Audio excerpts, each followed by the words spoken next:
नमस्कार, स्वागत आहे तुमचं माझ्या यूट्यूब चॅनलवरती। तर आजची रेसिपी आहे आळूच्या वड्या। तर आपण आळूच्या पानाच्या छान अशा कुरकुरीत वड्या बनवणार आहोत। तर रेसिपीला सुरुवात करूया। आणि तुम्ही माझ्या चॅनलला अजून सबस्क्राइब केलं नसेल तर प्लीज सबस्क्राइब करा।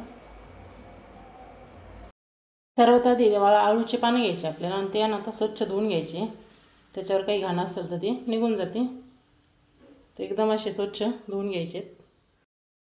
ह्या पद्धतीने धुवून घ्यायचे स्वच्छ एकदम। हे धुवून झाल्याच्या नंतर आपल्याला वाटण करायचं आहे। तर वाटणासाठी मी ते मिक्सरचं भांडं घेते। तर मिक्सरच्या भांड्यामध्ये आपल्याला हिरव्या मिरच्या, त्यानंतर आपल्याला लसूण टाकायचं याच्यामध्ये। तर मिरची तुमच्या आवडीनुसार टाका, तिखट किती करायचं त्याप्रमाणे। आणि त्यानंतर थोडे जिरे टाकायचे। त्याचं आपल्याला बारीक वाटण करायचं आहे। पाणी टाकून वाटण केलं तरी चालेल। वाटण झाल्याच्या नंतर इथे आपल्याला एक बाउलमध्ये बेसन पीठ घ्यायचं आहे। त्यानंतर याच्यामध्ये चवीप्रमाणे मीठ टाकून घ्यायचे। याच्यात थोडीशी हळद टाकायची,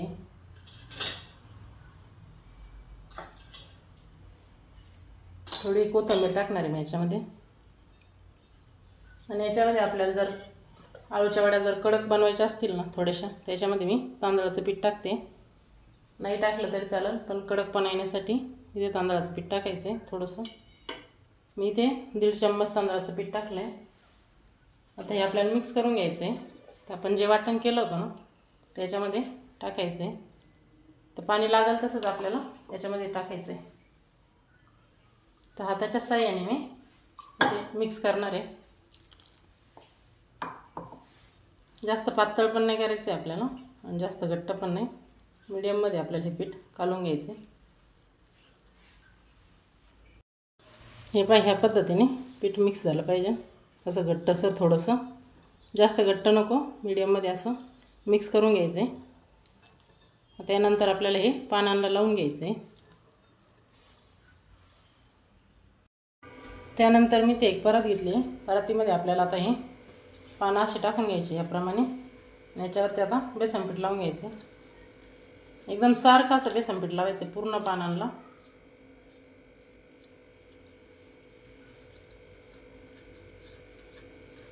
तर हाताच्या साहाय्याने असं पूर्ण पानांना लावून घ्यायचं आहे। ह्या पद्धतीने लावून घ्यायचे। त्याच्यानंतर आता दुसरं पान घ्यायचं आपल्याला आणि त्याच्यावरती ठेवायचं असं सारखं एकदम। आणि ह्या पण पानाला असं बेसन पीठ लावून घ्यायचे चौबाजूने। तर याचप्रमाणे आपल्याला याच्यावरती 4 ते 5 पानं ठेवायचे। तुम्ही तुमच्या ह्याच्यानुसार 2-3 ठेवले तरी चालतील। तर इथे मी 4 ते 5 पानं ठेवणार आहे याच्यावरती। आणि सर्व पानाला ह्याच पद्धतीने बेसन पीठ लावून घ्यायचे।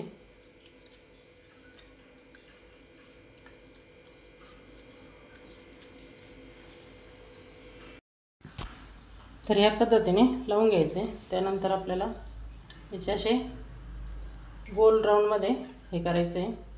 तर ह्या पद्धतीने तर हवं असलं त्याच्यावरती पण तुम्ही थोडंसं बेसन पीठ लावून घेऊ शकता। तर एकदम ह्या पद्धतीने आपल्याला बनवून घ्यायचं आहे। तर सर्व आपल्याला आळूच्या पानांना हेच अशाच पद्धतीने बनवायचं आहे। त्यानंतर मी ते एक चाळण घेतले, त्याच्यामध्ये हे असं वाफळून घ्यायचं आहे आपल्याला। तर खाली मी चाळणीला थोडंसं तेल लावलं आहे। तर या पद्धतीने आता सर्व पानांच्या आपण अशा वड्या बनवून घेणार आहोत।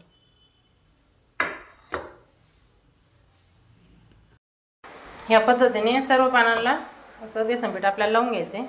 त्यानंतर गॅसवरती मी पाणी तापवायला ठेवलं आहे। तर याच्यावरती आपल्याला ह्या वड्या वाफळून घ्यायच्या आहे।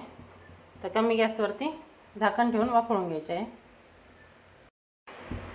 तर झाकण ठेवून आता 15 मिनिटं आपण वाफळून घेणार आहोत।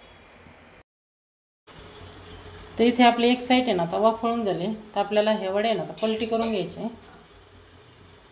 म्हणजे दोन्ही साईडने छान अशा वाफळून होतील। तर या पद्धतीने दोन्ही साईडने वाफळून घ्यायच्या छान अशा। तर या पद्धतीने आपण पलटी करून घेऊन परत झाकण ठेवून छान अशा वाफळून घ्यायच्या। वड्या जेवढ्या छान वाफळतील ना तेवढ्या घसा धरत नाही, नाही तर मग थोडेसे असे चरचर लागतात। तर कच्च्या नाही ठेवायच्या, आपल्याला छान अशा वाफळून घ्यायच्यात। तर इथे आपल्या वड्या बनवून तयार झाल्या। आता आपल्याला बारीक कट करून तळून घ्यायचे आहे। तर पाहू शकता त्या पद्धतीने आपल्या वड्या छान अशा वाफळून झाल्यात।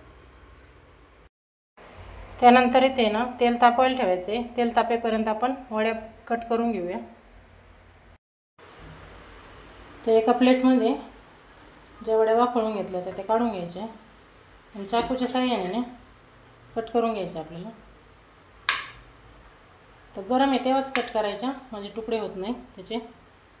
तर या पद्धतीने कट करून घ्यायचे। हे पहा, या पद्धतीने सर्व वड्या कट करून घ्यायच्या आपल्याला। या पद्धतीने आपल्याला वड्या कट करून घ्यायच्या। आता हे तळून घेणार आहोत आपण। तर इथे आपलं तेल तापलं आहे। आता आपल्याला याच्यामध्ये वड्या सोडून घ्यायच्या आणि कमी गॅसवरती आपल्याला तळून घ्यायच्या या, म्हणजे छान तळल्या जातील। या पद्धतीने सर्व वड्या तळून घ्यायच्या। तर इथे आपल्या वड्या तळून झाल्या। आता एका प्लेटमध्ये काढून घ्यायच्या आहे। पाहू शकता एकदम छान अशा कुरकुरीत वड्या बनवून तयार झाल्या। तर याच पद्धतीने बाकीच्या पण वड्या आपल्याला तळून घ्यायच्या आहे। तर फक्त कमी गॅसवरती आपल्याला ह्या तळून घ्यायच्या म्हणजे छान अशा कुरकुरीत होतात। तर याच पद्धतीने सर्व वड्या आपल्याला तळून घ्यायच्या। इथे आपल्या सर्व वड्या बनवून तयार झाल्यात। तर पाहू शकता एकदम अशा कुरकुरीत अशा आपल्या वड्या बनवून झाल्यात।